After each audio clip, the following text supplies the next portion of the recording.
What if I told you that the greatest treasure you'll ever find isn't where you think it is? What if the journey to your dreams leads you full circle, only to discover that everything you were searching for was right where you started? This is Santiago's story, a tale that will challenge everything you believe about destiny, dreams, and the courage to pursue the impossible. Santiago was just an ordinary shepherd boy, living a peaceful life in the rolling hills of Andalusia, Spain. Every day brought new villages, new faces, and his beloved sheep, the closest thing to family he had. But beneath that tranquil surface, something restless stirred in his soul, a hunger for something greater than the simple life he knew. Then came the dream that would change everything forever. Night after night, the same haunting vision invaded his sleep. The ancient pyramids of Egypt rising majestically from golden sands, and somewhere nearby, a treasure of unimaginable wealth waiting to be discovered. But here's the twist that'll keep you on the edge of your seat. This wasn't just any ordinary dream. It felt more real than reality itself. Was this merely his imagination running wild, or was the universe trying to tell him something that would alter his destiny forever? The question haunted him day and night. Confused and desperate for answers, Santiago sought out an old fortune teller in the nearby town of Tarifa. The weathered woman listened intently to his dream, her ancient eyes gleaming with mysterious wisdom. "Your dream speaks truth, my child," she whispered, her voice carrying the weight of centuries.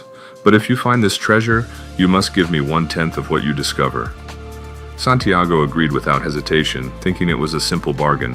After all, 10% of infinite wealth was still infinite wealth. But when he pressed for more details, the woman simply repeated what he already knew from his dreams. "Go to Egypt. Near the pyramids, your treasure awaits." Frustrated, Santiago felt like he'd completely wasted his time and money. "I already knew that," he thought bitterly, but the old woman's parting words would haunt him for the rest of his journey. "Life's most important truths are always simple," she said with a knowing smile. "We just fail to recognize them when they're right in front of us." As Santiago wandered through the town square, brooding over the fortune teller's cryptic words, something extraordinary happened. A strange old man appeared out of nowhere and sat beside him on the bench, completely uninvited. Santiago was irritated by this intrusion until the stranger glanced at his book and made a shocking statement that would change everything. "This book teaches the world's greatest lie." Despite his annoyance, Santiago found himself intrigued. "What is the world's greatest lie?" The old man's eyes twinkled with ancient secrets as he replied with words that cut straight to Santiago's soul. "The lie that at some point in our lives we lose control of what happens to us and our fate is controlled by destiny alone." But what happened next would shake Santiago to his very core and test everything he thought he knew about reality. The stranger calmly introduced himself as Melchizedek, king of Salem. Santiago almost burst out laughing. This ragged old man in simple clothes claiming to be royalty? It seemed absolutely ridiculous. But then something impossible happened. Melchizedek began revealing intimate details about Santiago's life that no stranger could possibly know. His parents' names, his childhood memories, his deepest fears and secret dreams. Santiago's jaw dropped in complete shock. How could this mysterious man possibly know these things? "Your personal legend is crystal clear," Melchizedek continued with absolute certainty. "The treasure near the pyramids in Egypt awaits you. But first you must prove your commitment. Give me 1/10 of your sheep." This bizarre request from a self-proclaimed king should have sent Santiago running in the opposite direction. Instead, something deep within his heart whispered a single word: trust him. Melchizedek reached into his robes and handed Santiago 2 small but beautiful stones, one black, one white. "These are Urim and Thummim," he explained. "They will guide you when you're confused and lost. Black means no, white means yes, but remember this carefully. Make your own decisions. Don't become dependent on these stones or any external guidance." At that exact moment, as if summoned by magic itself, a brilliant butterfly danced gracefully between them. Santiago's heart leaped as he remembered his beloved grandfather's words. "Butterflies are always good omens, my boy. When you see one, the universe is smiling upon you." This was his sign. Egypt was calling his name. Santiago made the most heartbreaking decision of his young life. He sold his beloved sheep. These weren't just animals to him, they were his companions, his family, his entire world. With his life savings clutched tightly in his hands, he boarded a ship bound for Tangier, Morocco, leaving behind everything he had ever known. The moment he stepped off that ship, Santiago realized he had entered a completely alien world. Everything was overwhelming and strange. The faces covered by mysterious veils, the harsh sounds of Arabic filling the air, customs and traditions he couldn't begin to understand. Fear began creeping into his heart like ice water in his veins. But then, like a miracle, he heard the most beautiful sound imaginable. Someone speaking Spanish. Relief flooded through his entire being as a friendly young man about his own age approached with a warm, welcoming smile. "My friend, you look lost," the boy said with apparent genuine concern. "I can help you cross the desert and reach your destination safely. But such a dangerous journey requires money for guides and protection. Do you have enough?" Santiago hesitated for a moment, then reluctantly showed his money pouch. The boy's eyes immediately lit up with what Santiago mistook for excitement and helpfulness. "Perfect. You have exactly what we need. I'll be your personal guide through this treacherous land." Through the crowded, chaotic marketplace they went, the overwhelming sights and sounds making Santiago dizzy with sensory overload. Merchants shouting, animals braying, the heavy scent of exotic spices filling the air. The boy noticed Santiago's obvious discomfort and confusion. "Listen carefully, my friend," he said with apparent concern. "Keep your money pouch absolutely safe, or better yet, let me hold it for you. These markets are full of dangerous thieves who prey on innocent travelers like yourself." Santiago's instincts screamed at him to refuse, but in his overwhelming confusion and desperate need for help, he made a decision that would haunt him forever. He handed over his precious pouch. In that single moment of misplaced trust, Santiago was about to learn the most expensive lesson of his entire life. Just minutes later, while Santiago stood mesmerized by the intricate beauty of a jeweled sword in a merchant's display, he turned to share his amazement with his new friend, but the boy had vanished completely, gone without a trace, and with him, every penny Santiago owned in the world. Santiago's entire world came crashing down around him like a house of cards in a hurricane. What a monumentally stupid decision, he cursed himself bitterly. This whole personal legend nonsense is nothing but a cruel joke. But when he desperately searched his pockets, hoping against hope for some miracle, he found that only two things remained: the mysterious stones, Urim and Thummim, and with them came the echo of Melchizedek's prophetic words, burning in his memory like fire. When you want something with all your heart, the entire universe conspires in your favor to help you achieve it. Those words became his lifeline in the darkness, giving him just enough strength to continue when all seemed lost. Searching desperately for any sign or omen to guide him, Santiago noticed a small, run-down crystal shop tucked away in a forgotten corner of the marketplace. The crystals were covered in thick dust, the shop looked abandoned, and not a single customer was in sight. The dejected owner sat behind his counter, the picture of complete defeat and despair. Santiago approached him with a proposal born of pure desperation. "Sir, if you'd allow me, I could clean these beautiful crystals for you. The way they look right now, covered in all this dust and grime, nobody's going to buy them. But if they were clean and sparkling..." Without waiting for permission or payment, Santiago removed his jacket and began polishing the crystals with loving care. And then something absolutely magical happened that changed everything. The moment those crystals began to sparkle and shine like captured starlight, two customers appeared as if summoned by the universe itself and immediately made purchases. The shop owner stood there in complete shock and amazement. His business had been slowly dying for years. Customers had stopped coming, hope had nearly disappeared. And suddenly, as if by miracle, people were walking in and buying his crystals again. That evening, over a simple but delicious meal, the grateful merchant made Santiago an offer that seemed like salvation itself. "Work for me," he said. "Help me bring this business back to life."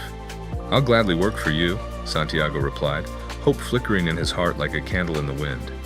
"But I need to earn enough money to get to Egypt and find my treasure." The merchant laughed, not unkindly but with the weight of hard reality. "Egypt? My young friend, you would have to work here for an entire year, maybe longer, to earn enough money for such an expensive journey. But I'll tell you what, I can give you enough money right now to buy passage back to Spain and return to your old life." Santiago's heart sank into his boots. Was his grand adventure really over before it had truly begun? Was he destined to return home in defeat and shame? But then something extraordinary happened inside his soul. A fire of determination blazed to life, burning away his fear and doubt. "I'll work for the year," he declared with newfound resolve. "I need to earn enough money to buy my sheep back and start over properly." For exactly 1 year, Santiago threw himself into revolutionizing that crystal business with the passion of a man possessed. He created beautiful display cases that made the crystals look like precious jewels. He developed innovative sales techniques that attracted customers from across the city. He brought fresh ideas and unstoppable energy to that ancient shop. The business didn't just recover, it absolutely boomed beyond the owner's wildest dreams. Santiago earned generous commissions on every single sale. Success was his, money flowed like water, respect came from all directions. He had everything a young man could want. But somehow, deep satisfaction remained frustratingly elusive. One fateful morning, Santiago approached the merchant with news that would change everything once again. "I've earned enough money to buy my sheep back and return to my old life," he announced. The merchant was quiet for a long moment, then smiled with the wisdom of someone who truly understood human nature. "I'm incredibly proud of what you've accomplished here," he said gently, "but I know in my heart that you won't buy those sheep." Santiago was genuinely surprised. How could you possibly know that? The answer came in a single powerful Arabic word that would echo in Santiago's mind forever. Maktub. It is written. It is destined. Santiago looked down at Urim and Thummim in his palm. The message couldn't have been clearer if it had been written in fire across the sky. The pyramids were calling him. This was his true destiny, his authentic path, his personal legend demanding to be fulfilled. Santiago joined a caravan preparing to cross the vast, dangerous desert. Among the diverse group of travelers was a scholarly Englishman who immediately noticed Santiago carefully protecting his 2 stones. "Those are just cheap stones," the Englishman said with obvious disdain. "Why are you handling them so carefully like they're precious gems or something?" "You wouldn't understand," Santiago replied, irritation creeping into his voice. "They were given to me by a king." The Englishman actually laughed out loud. "I've read about stones like those in the Bible. Urim and Thummim, if I'm not mistaken. By the way, I'm on a quest to find a famous alchemist who lives in the Al-Fayoum oasis." Little did Santiago know, this chance encounter would lead him to discover powers and possibilities beyond his wildest imagination. During the long, treacherous journey across endless sands, constantly threatened by ruthless thieves, brutal tribal wars, and merciless barbarians, the Englishman generously shared the ancient secrets of alchemy with Santiago. "Your life is moving toward one of alchemy's greatest principles," he explained during a sleepless night under the star-filled desert sky. "What principle?" Santiago asked, genuinely curious. "The soul of the world," the Englishman replied with reverence. "It's a positive, creative force that constantly seeks to improve and give life to everything in existence, whether living or lifeless." Santiago began reading the Englishman's precious books, learning about the legendary Emerald Tablet and the Masterwork, the elixir of life that could cure any disease, and the miraculous philosopher's stone that could transform any ordinary metal into pure gold. But suddenly, devastating news shattered their peaceful, scholarly discussions. War had erupted across the desert. Armies were clashing, blood was being spilled, and death lurked around every sand dune. Fortunately, by some miracle, they managed to reach the safety of the Al-Fayoum oasis just in time. Here, in this place of peace and abundant water, Santiago's life would take yet another dramatic and unexpected turn. At the oasis, Santiago met Fatima, and it was nothing less than love at first sight. She was beautiful beyond description, enchanting beyond words, magical beyond comprehension. When Santiago told her about his personal legend and the treasure he was destined to find, her response stunned him to his very core. "Don't stay here for me," she said with the wisdom of true love. "Follow your personal legend wherever it leads. True love never keeps anyone from pursuing their dreams. If I am meant to be yours, I'll wait for you. If not, then at least you'll have lived your truth." But Santiago was about to face a test that would determine whether he was truly worthy of the destiny that awaited him. While waiting for Fatima one afternoon, Santiago witnessed 2 hawks engaged in fierce aerial combat high above the desert. Suddenly, without warning, a strange and powerful vision struck him like lightning. He saw an army approaching under cover of darkness, preparing to attack the peaceful oasis. He immediately reported this ominous vision to the tribal chiefs, who were known to believe deeply in such supernatural signs and omens. But they gave him an ultimatum that made his blood run cold. "We'll prepare our warriors for battle based on your vision," the chief declared sternly. "But if this attack doesn't materialize, if you've wasted our time and resources on a false prophecy, we will execute you at dawn." Santiago was absolutely terrified. His life now depended on the accuracy of his mystical vision. But as fate would have it, his prediction proved devastatingly accurate. The oasis was indeed attacked that very night, and only their prepared defenses saved countless lives. The grateful chief rewarded Santiago handsomely with 50 gold pieces and offered him an honored position as tribal counselor. Everything a man could want was now within his grasp: money, power, respect, security, and the love of the most beautiful woman in the oasis. So why did he still feel so incredibly incomplete? That night, a mysterious horseman dressed entirely in black appeared at Santiago's tent like a shadow given form. It was the very alchemist the Englishman had been desperately seeking. "Who dared to interpret the flight of the hawks?" the alchemist asked in a voice that commanded absolute attention. "I did," Santiago replied with growing confidence, "because it was heaven's will speaking through me." Deeply impressed by this answer, the alchemist extended an invitation that would change everything. I can help you reach your ultimate treasure. The pyramids await, and I know the path. But Santiago found himself hesitating for the first time in months. I have everything I could ever need right here: money, position, respect, and the woman I love with all my heart. The alchemist smiled with the mysterious wisdom of ages. You don't yet possess the one thing you originally went to the pyramids to find. What the alchemist revealed next would force Santiago to make the most difficult choice of his entire life, a decision that would echo through eternity. If you had stayed here, the alchemist explained with gentle but ruthless clarity, you would have married Fatima and been wonderfully happy for perhaps 2 or 3 years. But gradually, inevitably, you would have remembered your abandoned dream. The regret would grow like a cancer in your soul. Fatima would eventually become distant and cold because you never became the man you were destined to be. Both of you would live lives of quiet desperation, forever wondering what might have been. Santiago realized with crystal clarity that the alchemist was absolutely right. He had no choice but to complete the journey he had begun. As they traveled together toward the distant pyramids, Santiago confessed his deepest fears to his mysterious guide. My heart is terrified of losing everything I've worked so hard to gain. Hearts never suffer when pursuing dreams, the alchemist replied with absolute certainty. They only suffer when we fail to pursue them. Following your authentic dreams connects you directly to the highest power in the universe. But Santiago was about to face a life-or-death situation that would test every single lesson he had learned along this incredible journey. Enemy soldiers suddenly appeared out of nowhere and captured them as suspected spies. The situation seemed hopeless until the alchemist made a shocking announcement to their captor. This young man is a powerful alchemist, he declared calmly. He can destroy your entire camp using nothing but the elemental power of the wind itself. Santiago was absolutely horrified. I'm not an alchemist, he protested desperately. Why did you put me in this impossible situation? Your fear is the only thing keeping you from your dreams, the alchemist replied with supernatural calm. You have exactly 3 days to prove your power and save both our lives. For 2 agonizing days, Santiago tried and failed completely. But on the 3rd day, as death loomed closer with each passing hour, understanding suddenly flooded through him like divine revelation. He finally connected with the soul of the world, communicated directly with the desert and the wind, and summoned a sandstorm so powerful and magnificent that it left the hardened soldiers speechless with awe and terror. They were immediately released as men too powerful to be held captive. The alchemist led Santiago to an ancient monastery where he demonstrated the legendary philosopher's stone by transforming ordinary lead into gleaming gold right before Santiago's amazed eyes. He gave Santiago several pieces for the final leg of his journey. The pyramids are less than 3 hours away, the alchemist said solemnly.